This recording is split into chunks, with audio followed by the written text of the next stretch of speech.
Parashat Re'eh. Le début de la paracha, le premier pasuk, le premier verset. Re anochi noten lifnechem hayom bracha uklala. On traduit Re'eh, regarde. Je mets aujourd'hui anochi noten lifnechem, noten lifnechem. Je donne devant vous.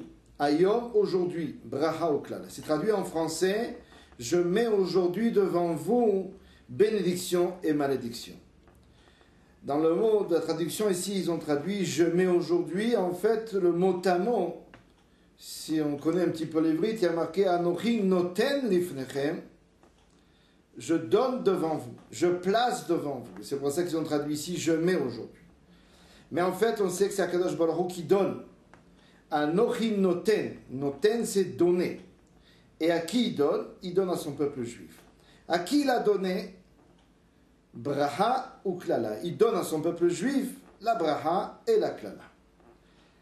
Il nous explique immédiatement dans le texte, le pasuk suivant, et à bracha, la bénédiction asher tishmeu, la bénédiction si vous écoutez les commandements du Seigneur votre Dieu. Ensuite, il nous dit ve'a klala, et la malédiction, im lo tishmeu el mitzvot Hashem, si vous n'écoutez pas les commandements de Dieu. Et que vous allez vous écarter du chemin, on traduit en français, si vous écartez du chemin que je vous indique aujourd'hui, en suivant des dieux étrangers que vous ne connaissez pas. La question qu'on va se poser, Akadosh Baruch Hu, c'est l'essence même de la bonté. C'est la source même de tout ce qui est bon dans le monde.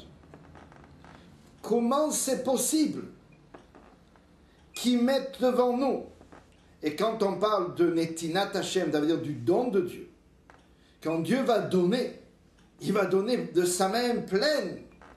Comment on peut parler de klala, de malédiction?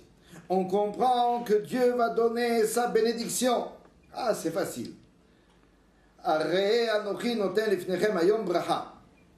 Et pourquoi la klala? À quoi ça va servir la klala?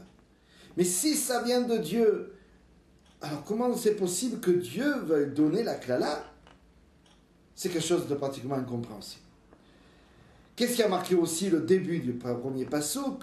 Il a marqué le premier mot de la paracha, et c'est le nom de la paracha. Regarde. Il n'y a pas marqué shma, écoute, ou fais attention. Il y a marqué regarde. Donc qu'est-ce qu'on a ici?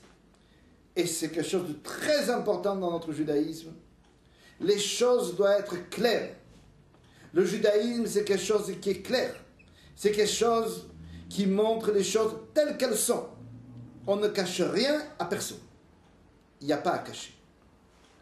Il n'y a pas seulement à raconter. Il faut que tu vois, il faut regarder avec ses yeux, et grâce à ce qu'on voit, alors à ce moment-là, on pourra tout comprendre. Qu'est-ce que Dieu il a mis devant nous, la bracha et la klala?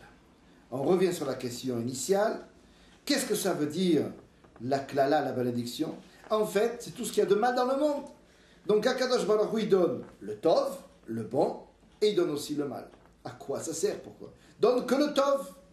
Non. Akadosh Baruch Hu, dans son immense bonté, il nous donne la possibilité de choisir. Tu as, oui, la possibilité de faire du bien, tu as aussi la possibilité de faire du mal. Tu as devant toi un monde de bon, un monde de tov, un monde du bien, et tu as aussi devant toi un monde du mal. C'est à toi de choisir. Et quand tu choisiras, Dieu te dira, choisis le bien. Je demande que tu choisisses le bien. Tu dois choisir ce qui est bon. Mais parce qu'il y a du ra, tu peux choisir. Parce qu'il y a du mal, tu peux choisir ce qui est bon. Et donc, ce libre arbitre que Akadosh Baruch Hu propose à chacun de nous, c'est dans nos mains. Pourquoi? C'est pour donner une récompense à chacun. Quand on est dans le libre arbitre et qu'on a choisi de faire du bien, eh bien on mérite une récompense. On avait la possibilité de faire autre chose et on est allé faire le bien. Alors, on mérite une récompense. Ce que l'homme ne veut pas supporter, depuis la création du monde, ce qu'on appelle le pain de la honte. Qu'est-ce que c'est que le pain de la honte? C'est lechem chinam, ce qu'on appelle le pain gratuit. L'homme veut faire un effort, il est prêt à faire un effort, et dans cet effort, quand il sera payé pour cet effort, alors il acceptera volontiers son gain. Quelqu'un à qui on donnera du pain gratuit ne sera non seulement pas reconnaissant de ce pain, mais en fait en lui, il sera outré. Parce qu'il n'aura pas réussi à avoir ce pain. Ça sera ce qu'on appelle lechem chinam, lechem busha, le pain de la honte. Pourquoi la honte? Parce que c'est gratuit, parce que c'est facile. Et quand vient la joie de tout ce que l'on fait, c'est qu'on a fait un choix, on avait la possibilité, on a fait un effort, et dans cet effort, on a gagné, et à ce moment-là, on est joyeux de notre effort. Et c'est justement parce qu'il y a le rat, il y a le côté mal, que l'on peut grandir, que l'on peut monter. Un rav qui habite en Israël, qui a une belle yeshiva et qui enseigne beaucoup, on appelle le Rav Sabato, que Dieu le bénisse, il habite Bethel.